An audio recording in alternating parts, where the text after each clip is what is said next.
Estorsioni e minacce a imprenditori per conto del clan camorristico dei Casalesi a Nord-Est. 7 arresti e 13 indagati dalla direzione investigativa antimafia di Trieste. Tra la Marca e il Veneziano i colpi più importanti del blitz.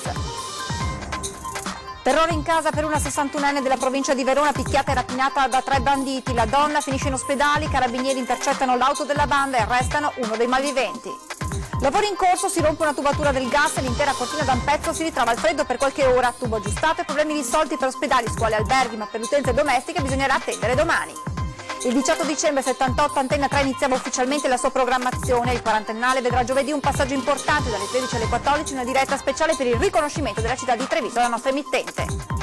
Giovedì pomeriggio i funerali della 45enne morta nell'incendio di Concordia Sagittaria. Sarà lutto cittadino in paese e verranno spente per rispetto le luminarie natalizie. In un periodo di polemiche legate al presepe, nel Trevigiano una natività viene rimossa da una rotatoria non per questioni ideologiche ma per la burocrazia. A Venezia un agente di polizia locale si improvvisa ostetrica e fa nascere un bimbo sul sedile di un taxi. Per me è stato il più bel dono di Natale, racconta la vigilessa. Buonasera e ben ritrovati con l'edizione del Veneto dei nostri telegiornali. Dunque 7 arresti per estorsione aggravata dal comportamento mafioso a carico di personaggi collegati al clan camorristico dei Casalesi. È il risultato di un'operazione senza precedenti della direzione investigativa antimafia nel Nord-Est, coordinata dalla Procura di Trieste.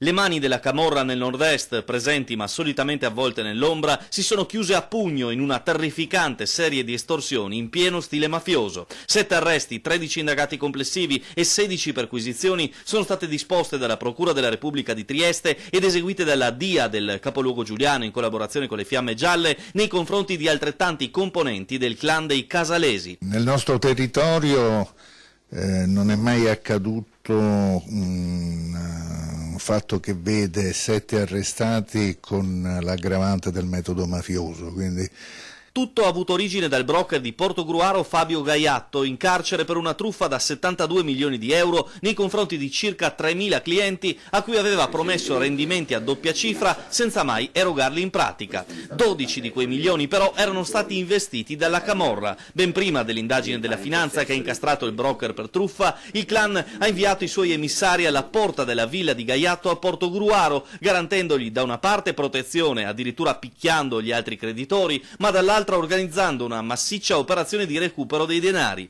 I gorilla dei Casalesi, guidati dal 56enne trevigiano di Resana, Francesco Iozzino, che teneva i contatti con i vertici napoletani, hanno puntato tutto sugli ex soci e investitori croati collegati alle società del broker che lo avevano a loro volta denunciato. Erano quelli i polli da spennare per i Casalesi. Come? Minacce di ritorsioni o morte, sventolando sotto gli occhi dei mai capitati le foto di casa, moglie e figli, scatti reperiti attraverso una società di investigazione finita sotto indagine. Così i Casalesi hanno indotto alcuni imprenditori croati dell'area di Pola in Istria a intestare a società esterne collegate al Gaiatto ville, appartamenti, terreni, 8 vetture di grossa cilindrata e un bonifico da 80.000 euro, beni poi venduti e provento girato al clan. La rilevanza, il sottotesto di questo tipo di operazioni è la ritualità degli investimenti da parte dei camorristi, degli 'ndranghetisti nel nostro territorio.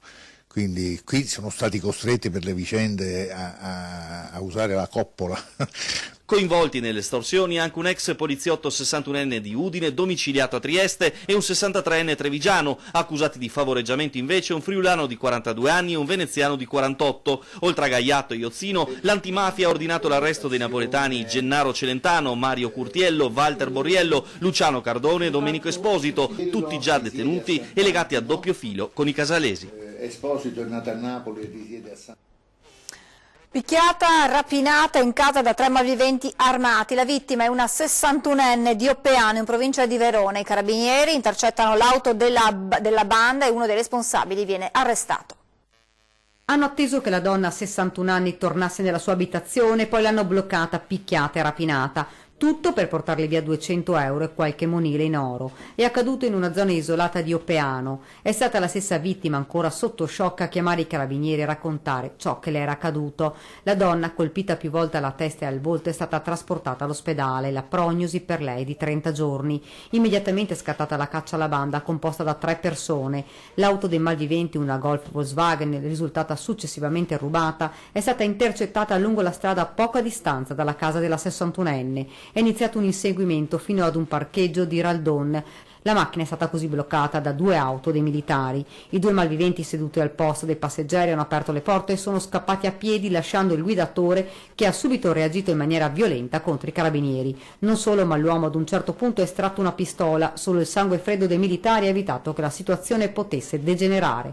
L'uomo, un rumeno di 24 anni, è stato arrestato. I complici sono ora ricercati dai carabinieri. Ci spostiamo a Cortina, rimasta al freddo per alcune ore a causa della rottura di una tubatura del gas durante dei lavori. Stanno provvedendo alla riparazione facendo una sorta di bypass sulla rottura di questa tubatura principale, appunto, che serve l'abitato di Cortina. Io conto, insomma, che in serata dovrebbe rientrare questa situazione. Una trentina di operai di BIN Belluno Infrastrutture da questa mattina sta lavorando senza sosta per riportare alla normalità entro sera la situazione dopo la rottura di una tubatura del gas che ha di fatto lasciato tutta Cortina al freddo. Questo è stato causato appunto da una serie di lavorazioni che si stanno facendo sulla 51. Al momento appunto il gas non arriva nelle abitazioni, ma quello che ci è un po' più preoccupato ovviamente è nell'ospedale, casa di riposo, ovviamente le scuole. Come ha spiegato la società che gestisce la rete di distribuzione del metano in provincia di Belluno, si tratta di un intervento delicatissimo per dimensione della condotta, 200 mm, e per l'elevata pressione del gas in rete. Ogni utenza dovrà essere e ogni contatore dovrà essere controllato, quindi le circa 1000 utenze che servono Cortina, quindi ovviamente si darà priorità, diciamo, alle utenze, diciamo, i più importanti, quindi ovviamente scuole piuttosto che ospedali. In serata è arrivata un'ulteriore nota di BIM che spiega come nel pomeriggio, grazie al bypass provvisorio di cui aveva parlato anche il sindaco, la rete di media pressione sia stata rialimentata. Si sta dunque procedendo celermente con l'attivazione delle utenze più importanti come ospedali, scuole e alberghi. Restano tuttora senza luce, senza gas, le utenze collegate alla rete di bassa pressione, ovvero quelle domestiche, puntualizza sempre la società. Per motivi di sicurezza ora è in corso la chiusura dei contatori a cura dei tecnici di BIM Belluno. La riapertura per queste utenze avrà inizio a partire da domani, ma purtroppo l'erogazione non sarà garantita a tutte le utenze. Prosegue la nota, si tratta di un danno molto grave, rilevante, come pure delicatissimo e complesso, appunto l'intervento di riparazione che richiede tempo e professionalità. Le operazioni proseguiranno dunque fino a tarda serata e riprenderanno domani mattina. Intesa San Paolo e Federlegno Arredo hanno sottoscritto un accordo per fornire un ulteriore supporto alla filiera del legno triveneto duramente colpita dal maltempo che a inizio novembre ha causato ingenti danni al territorio.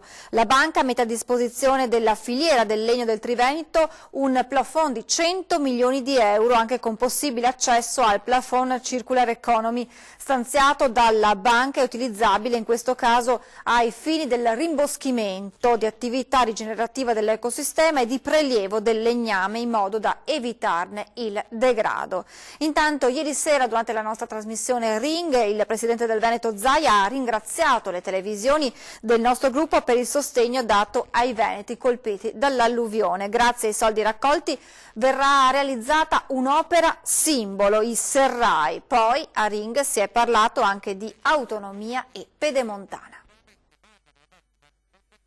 L'intesa già depositata da 2 di ottobre sul tavolo del Presidente del Consiglio, perché noi ci siamo, quindi per noi sarebbe un grande fallimento non portarla avanti. Dall'altro però chiedo che alla coerenza di Di Maio che viene qua ci sia un'altra coerenza romana degli altri 5 Stelle che facciano in modo che si voti, per cui è una questione di ore, io immagino, anche perché noi non ce la facciamo più, vogliamo l'autonomia. Noi non ce la facciamo più. No, guardi, noi non ce la facciamo più. Io direi che con i 2 milioni e questi 700 mila euro un'opera simbolo, cioè ad esempio sto pensando, c'è un monumento che è internazionale, che sono i Serai di Sottogud, che sono questo come lo chiamo io, un Grand Canyon, no? Sì. Questa gola dove ci andavano i bambini, il trenino, noi dobbiamo rifarla risorgere, no? Il rinascimento dei serrai, che è il Colosseo, la visita del Colosseo, delle grotte dei postumi di quella zona, cioè è il monumento nazionale e internazionale, perché poi in tutti i testi a livello internazionale delle guide turistiche,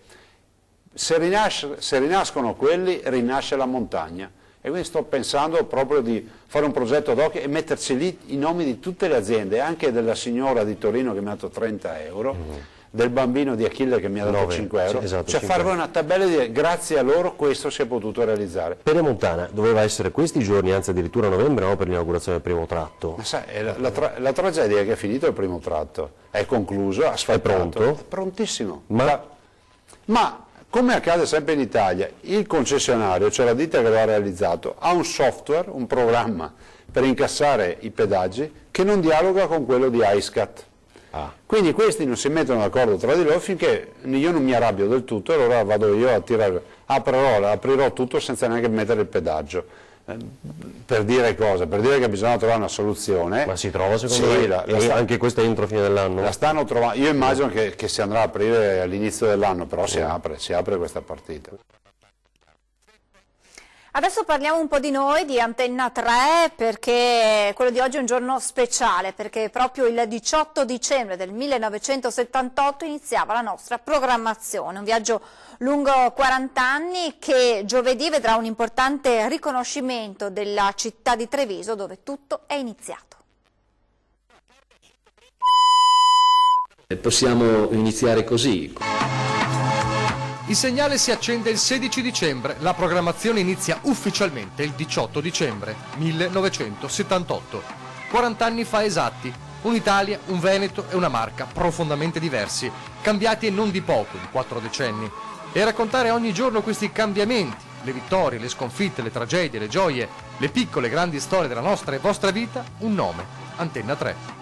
La storia è passata attraverso questi schermi ed è un viaggio che non si ferma, che continua ancora oggi, come sempre, nelle vostre case, al vostro fianco, dando voce a una terra, la Marca, il Veneto tutto, che sa di contare molto in un più grande panorama.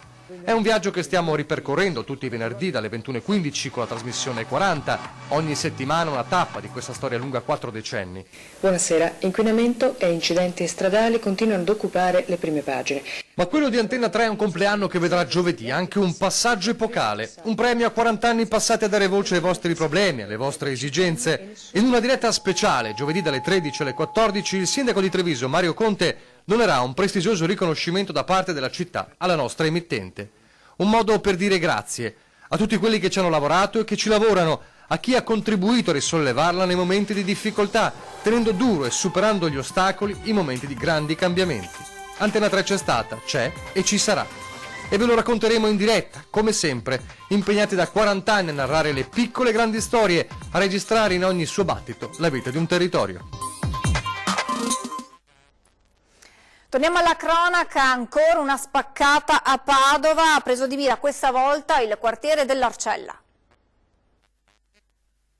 57 sono stata contattata dalla questura chiedendomi se ero la titolare di Salone Merini, ho risposto sì, di correre nel negozio perché erano stati avvisati che c'era la porta aperta. Ennesima spaccata ai danni di un negozio, porta d'ingresso divelta e salone di bellezza saccheggiato. Siamo all'Arcella e lo stato d'animo della titolare, svegliata di notte dalla polizia, è quasi di disperazione. Sono corsa, ho trovato qui la polizia che mi aspettava, con la porta distrutta. Danni ingenti all'ingresso, una piastra da oltre 300 euro, rasoie, regola barba rubati e forse danni peggiori evitati dal passaggio di qualcuno. A dare l'allarme un residente a passeggio col cane. Il ricordo di quella notte rimarrà per sempre impresso nella mente della commerciante. Ho ancora questa cosa dentro che alla notte faccio fatica a dormire per il terrore di sentire il telefono che suoni. Bruttissimo, è comunque un'esperienza bruttissima vedere che ti aprono qualcosa di tuo, qualcosa che, cioè, dai la tua vita per un negozio e poi nel giro di niente ti distruggono tutto. Ora dietro l'angolo ci sono le spese da sostenere per riparare i danni e la necessità di aumentare i sistemi di sicurezza. Dormire in negozio no, perché vabbè, il mio lavoro è la mia vita, però comunque insomma Adesso sto già facendo in modo che ci siano degli allarmi, se ci saranno delle serrande, insomma qualcosa in più ci sarà sicuramente. E così a preoccupare sul fronte sicurezza è anche via Reni, nel tratto finale dell'Arcella. Qui la vedevo una zona dell'Arcella abbastanza tranquilla, tra virgolette, però non lo so, spero solo, guardi, che per quanto mi riguarda e anche per tutte le altre persone che non succeda, perché è bruttissimo. Verranno celebrati giovedì a Concordia Sagittaria i funerali di Paola Castelletta, la mamma di 45 anni, morta domenica scorsa tra le fiamme di casa nel tentativo di salvare la figlia di 11 anni, che invece aveva già trovato riparo dal rogo insieme alla sorella maggiore. Saranno celebrati giovedì prossimo, 20 dicembre, alle 15, nella cattedrale Santo Stefano Protomartire, a Concordia Sagittaria, i funerali di mamma Paola Castellet, 45 anni, la mamma morta nel rogo in casa in via Battisti, per tentare di salvare la figlia più piccola di 11 anni, che invece, con la sorella maggiore di 19, si era già messa in salvo a sua insaputa, sfuggendo alle fiamme dalla finestra che affaccia sul retro del giardino e trovando riparo dietro l'auto di mamma. Giovedì, nella giornata di lutto cittadino, il feretro di mamma Paola giungerà in chiesa dal cimitero del paese, dove verrà riportato per la sepoltura dopo la funzione. Prima, mercoledì, dalle 19:30, sempre in cattedrale, la famiglia con l'intera comunità si riunirà in preghiera per la recita del Santo Rosario. Una fine orribile questa dell'insegnante di sostegno 45enne, morta per le fiamme divampate nella sua abitazione in seguito a un cortocircuito scaturito dalle luci dell'albero di Natale. La tragedia domenica scorsa dopo le 6 del mattino. Una mamma completamente devota alle sue 2 figlie, a cui cercava di non far mancare nulla, specie dopo la separazione col marito. Ora le 2 ragazze, rimaste orfane di madre, sono state affidate momentaneamente alla nonna. Anche come comune abbiamo già attivato la rete dei servizi sociali per quanto riguarda la minore, perché c'è una ragazza minore, quindi su questo dovremo fare anche tutti i passi che servono poi per appunto dal punto di vista amministrativo capire come ci sarà sistemata in futuro, insomma. E da subito in moto la rete della solidarietà attorno alle 2 figlie della 45enne, per le quali a breve verrà aperto un conto corrente di sostegno. Perché di fatto queste ragazze hanno perso tutto, di fatto anche in termini proprio pratici e fisici, cioè vestiti o d'altro non ne hanno, quindi adesso ci sarà questo primo intervento. Ci fermiamo per qualche istante di pubblicità, tra poco.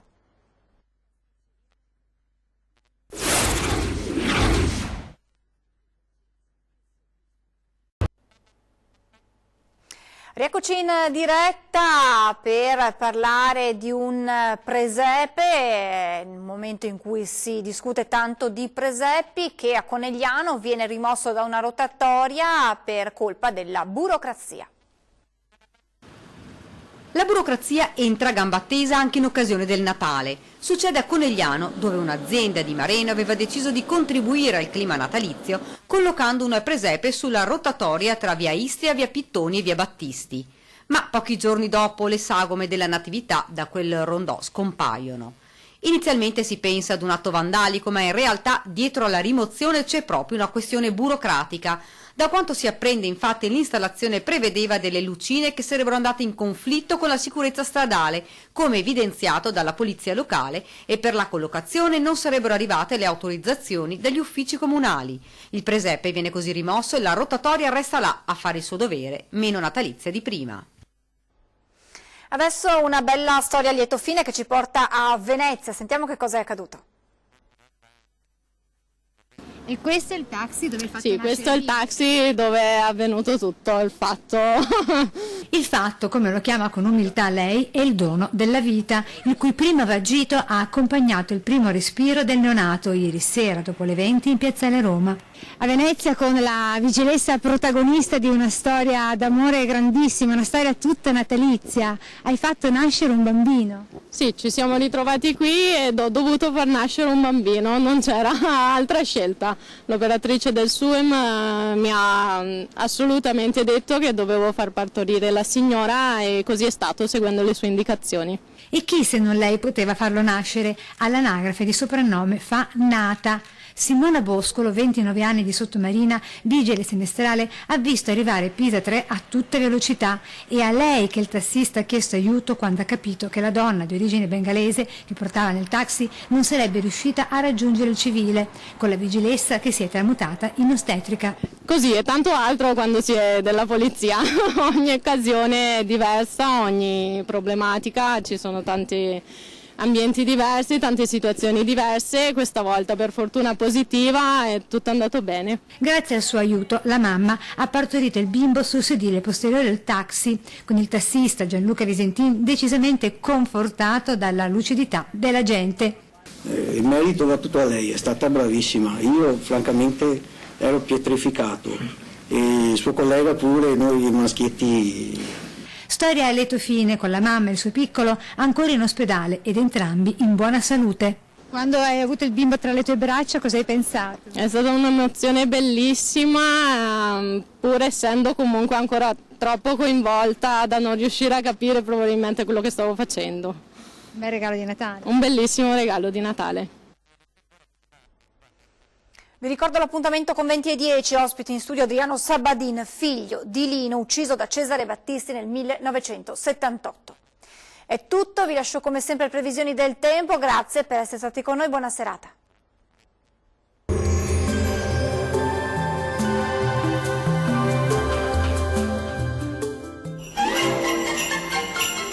Fresco e Vario, i surgelati di prima qualità, vi augurano buone feste. Ben ritrovati al meteo. Qualche fenomeno sulle nostre regioni, ma tempo in prevalenza buono.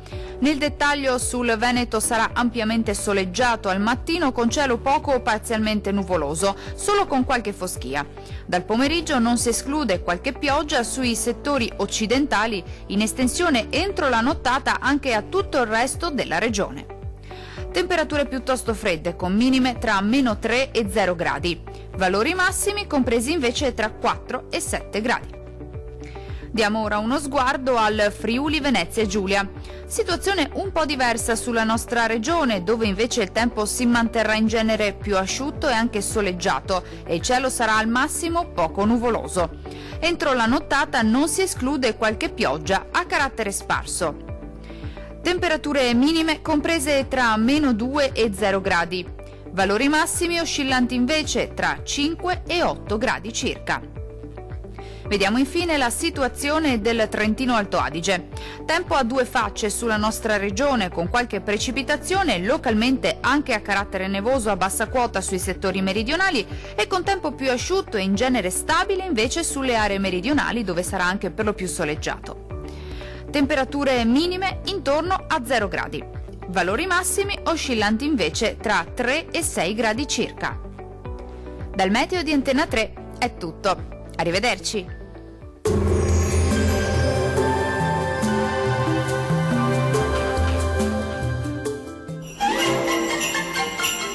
Fresco e Vario, i surgelati di prima qualità, vi augurano buone feste.